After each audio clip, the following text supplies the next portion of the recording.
नमस्ते दोस्तों, आप सभी का स्वागत है। आज बात करने जा रहे हैं एक ऐसे सितारे की, एक मशहूर गायक, एक मशहूर एक्टर की जिन्होंने चार चार शादियां कर ली थी। प्रोफेशनल लाइफ से लेकर पर्सनल लाइफ तक सुर्खियों में बने रहते थे।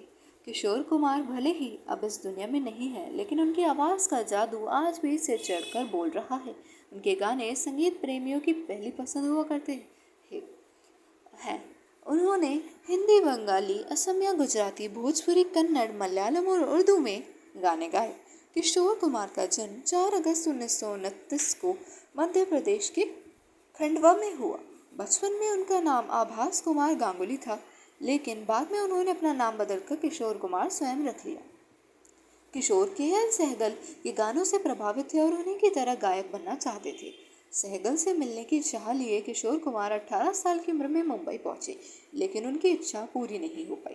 उस समय तक उनके बड़े भाई अशोक कुमार बतौर अभिनेता अपनी पहचान बना चुके थे। किशोर ने भी अपनी पहचान बनाई, लेकिन उनकी जिंदगी में एक ऐसा वक्त आया जब किशोर के पास काम नहीं था। ऐसे में उन्होंने समारोह में गाना शुरू कर दिया। इसके अलावा उनका निजी जिंदगी भी काफ़ी उथल पुथल से भरी रही। उन्होंने चार चार शादियां की। किशोर कुमार गायक और अभिनेता के रूप में बेहद मशहूर थे। आलम यह था कि लड़कियां उनकी दीवानी हो जाया करती थी। यही वजह रही कि उनकी 4 शादियां हुई। पहली पत्नी थी इनकी रूमा गुहा। किशोर की पहली पत्नी रूमा गुहा थी। रूमा सिंगर और एक्ट्रेस थी। जून 2019 में रूमा का निधन हो गया। रूमा और किशोर की शादी 1950 में हुई थी। शादी के 8 साल बाद दोनों के रिश्ते में दरार आनी शुरू हो गई और किशोर ने रूमा से तलाक ले लिया। किशोर और रूमा का एक बेटा है, अमित कुमार, जो सिंगर है। उन्होंने 90 के दशक में कई गाने गाए हैं। रूमा से तलाक के बाद किशोर ने दूसरी शादी मधुबाला से की। दोनों में नज़दीकियां तब आई जब मधुबाला दिलीप कुमार से अलग हो गई थी और किशोर तलाकशुदा थे। दोनों कई फिल्मों में एक साथ काम कर रहे थे। इसी दौरान दोनों को एक दूसरे से प्यार हो गया और 1960 में इन्होंने एक दूसरे से शादी कर ली। लेकिन शादी के बाद ही मधुबाला को दिल में छेद होने का पता चला। किशोर उन्हें लंदन ले गए। शादी के कुछ सालों बाद ही मधुबाला का निधन हो गया था। मधुबाला के जाने के बाद किशोर की जिंदगी में योगिता बाली आई। किशोर एकदम अकेले थे और योगिता का साथ उन्हें अच्छा लगा। उन्हें उस समय उनका साथ एक ऐसे सहारे की तरह लग रहा था जो कि उन्हें उनके गम से बाहर निकाल सकता था। दोनों ने जल्द ही शादी भी कर ली, लेकिन महज 2 सालों में ही ये शादी टूट गई।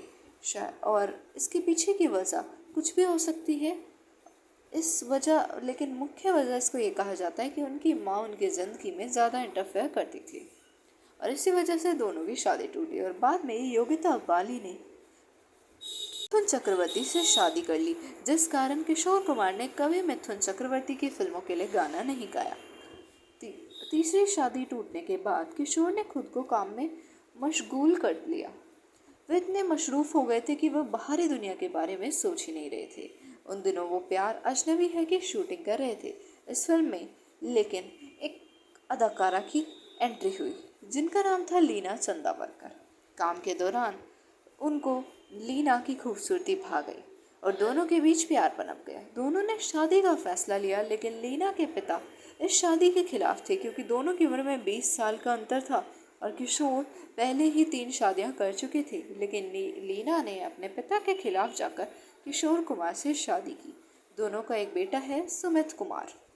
शादी के 7 साल बाद 1987 में किशोर कुमार का ही निधन हो गया और अब लीना बेटे के साथ अपना जीवन गुजार रही है। लीना बेहद टूट गई थी इनके मरने के बाद, लेकिन उन्होंने अपने आप को अपने बच्चे के लिए संभाला और धीरे धीरे वापस दुनिया में कदम रखा, क्योंकि उनके बच्चे का उनके अलावा कोई और नहीं था। आप सभी का वीडियो को देखने के लिए धन्यवाद। अगर आपको इनकी और इनकी 4 पत्नियों की कहानी और इनके स्टारडम और इनकी ब्यूटी और इनकी सादगी की कहानी पसंद आए तो कृपया करके ऐसे ही हमारी सभी वीडियोस को देखते रहिएगा।